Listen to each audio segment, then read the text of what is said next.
To the situation now at the Pacific Highway border crossing. It is technically open at this hour, but anti-mandate demonstrators are blocking access points at 2 points. The question tonight is whether the government will use their extensive new power to remove them, and if so, how? Penny Daflos is in Surrey, and Penny set the scene there for us tonight. It's a little bit of a stalemate right now, and there are essentially kind of three sections here. The Mounties have a really big and visible presence here at 8th Ave and Pack Highway. Little to the north of us is an encampment that's set up there on Saturday. People have been spending the night and actually blocking the road. Meanwhile, south of here is the original encampment. That one has been here since Monday.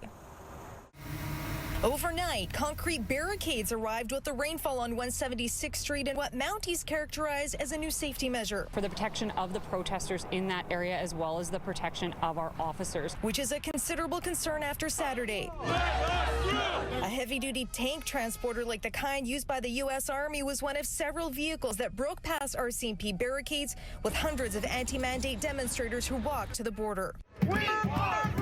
Some clashed with Mounties, and there are now investigations underway into alleged assault against police officers and possible Motor Vehicle Act violations. We are in contact with the police in terms of what is happening on an hour-by-hour, day-to-day basis. While they arrested 4 people Sunday, Mounties have defended their decision to leave the 2 encampments, one north and the other south of 8th Avenue, where they are. We have to go about enforcement in a certain way to ensure that we maintain the safety of all people and that we do not unnecessarily escalate the situation. As for the Emergencies Act, experts say its powers are relatively harsh, to use that word. With the ability to establish no-go zones, for example, especially around borders. These illegal barricades are doing great damage to Canada's economy and to our reputation as a reliable trading partner. When our trade is being impeded, right, that is a national security issue. The anti-government messages. Authority is going against you. And demands to end mandates immediately